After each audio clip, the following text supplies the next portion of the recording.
Some summertime fun and a cut on her leg. That's how it all started. A cut that was enough for flesh-eating bacteria to actually invade 24-year-old Amy Copeland's body.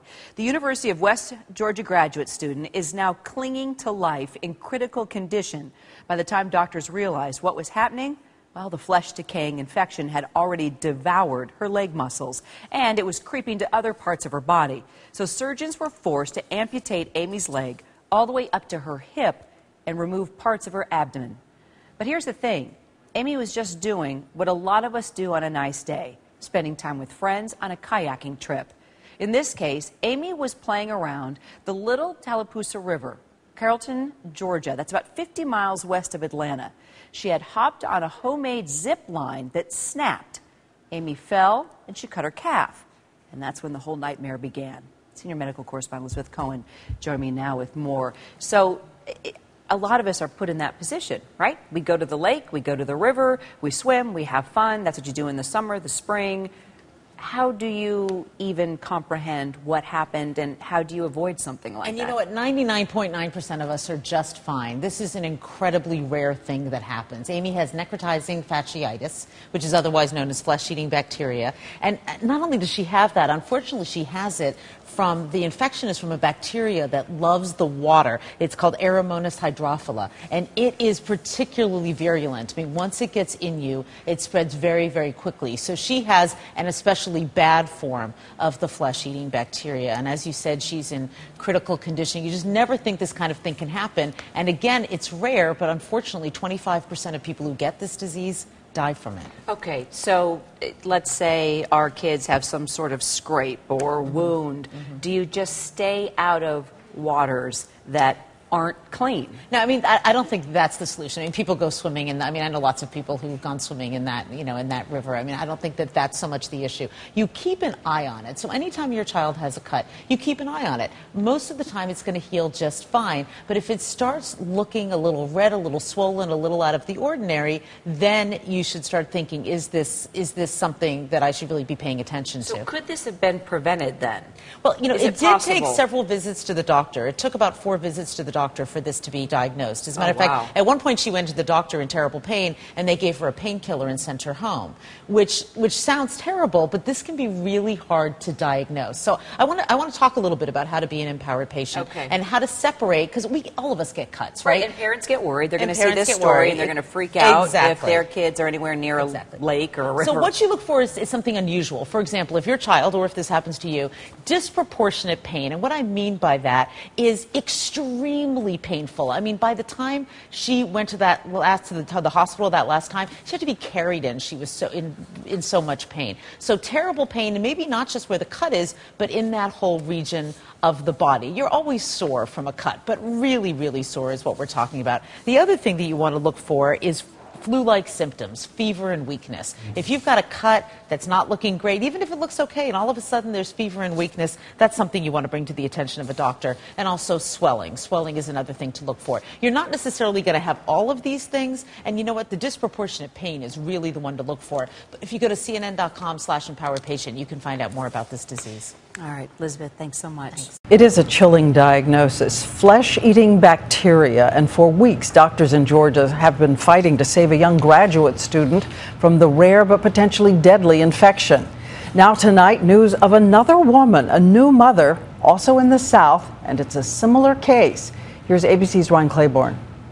First, it was Amy Copeland. She cut her leg ziplining and then plunged into this river. She was diagnosed with flesh-eating bacteria, which aggressively ravages the body's skin and tissue.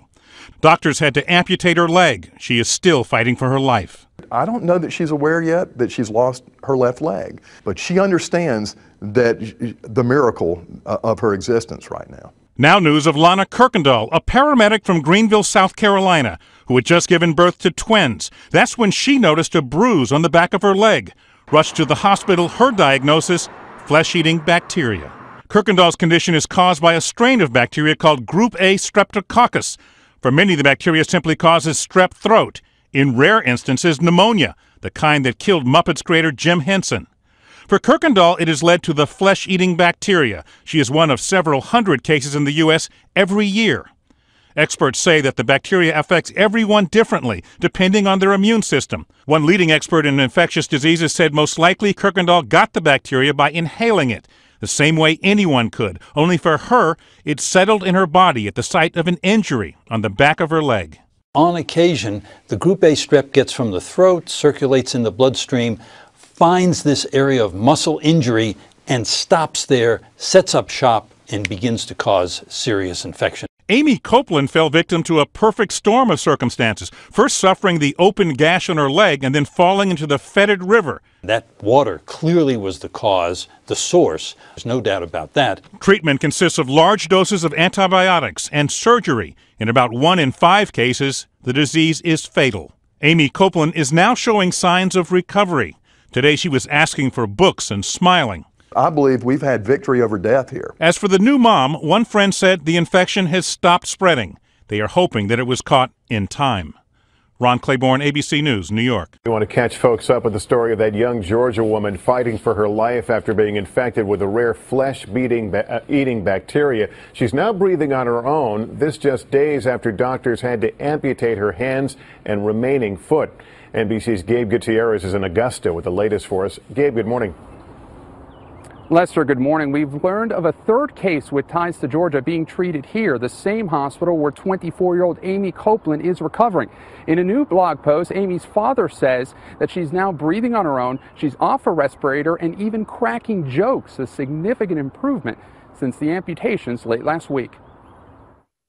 Amy Copeland's emotional roller coaster documented in her dad's Facebook posts. Andy Copeland writes that while his daughter faced losing her hands and feet, she did not lose her sense of humor. On Wednesday, he remembers telling her, "Amy, you are as priceless as the Mona Lisa." His daughter shook her head and mouthed the words, "I'm nothing like the Mona Lisa. She doesn't have eyebrows." By the next day, though, her condition worsened. Her father says he finally told her about the accident, how she had contracted the flesh-eating infection while ziplining with her friends. "I took Amy's hands and held them up to her face," he writes.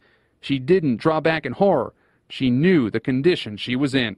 When doctors said they'd have to amputate her hands and remaining foot, she smiled and raised her hands up. We all understood her next 3 words: "Let's do this." Copeland is not the only one battling what's called necrotizing fasciitis. A South Carolina woman contracted the flesh-eating infection just days after giving birth to twins in an Atlanta hospital. Lana Kirkendall remains in critical condition in Greenville. She does respond sometimes. You can see it in her blood pressure, or she has opened her eyes a little bit at times, but that's pretty much about it. But now there's a third case with ties to Georgia. Bobby Vaughn is a landscaper from Cartersville. He spoke to Today by phone from his hospital room. I was working one day and it just hit me like a ton of bricks, just boom. He says he's been through 5 surgeries where doctors removed almost 2 pounds of infected tissue near his groin. I still don't know the extent of this thing. You know, I don't know. I mean, I was told I was close to death. But he's thankful he's now in good condition, and his thoughts are with Amy Copeland, who is just a few rooms away at this Augusta hospital. The young woman still fighting for her life. Experts estimate that these types of infections are rare. They think there are about several hundred cases in the U.S. each year, with about 1 in 4 being fatal.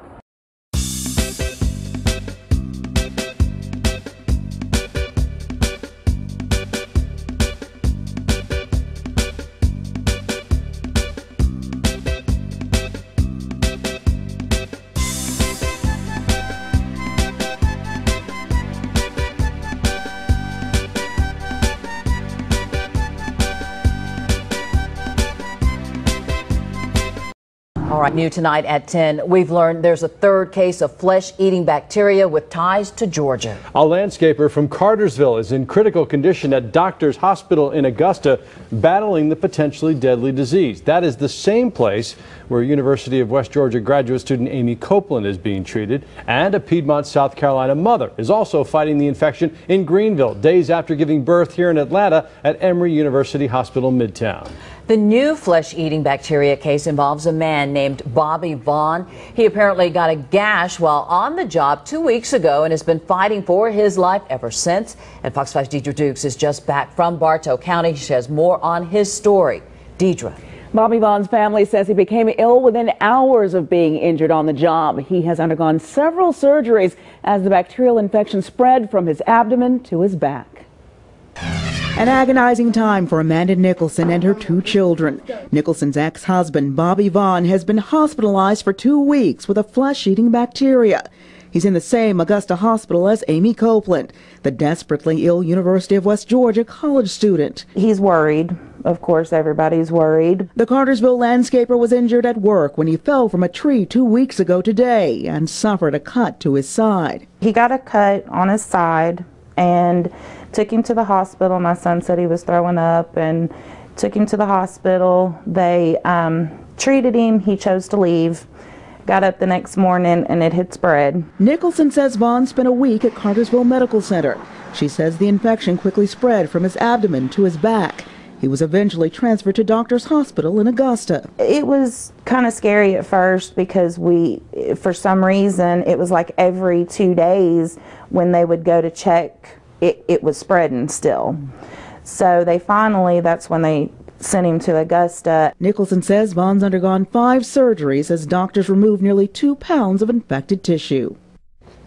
Now, Vaughn's family says he is ready to come home. He's made progress and doctors have stopped the infection from spreading, but he is still a very sick man and they have no idea when he will be released from the hospital. Amanda?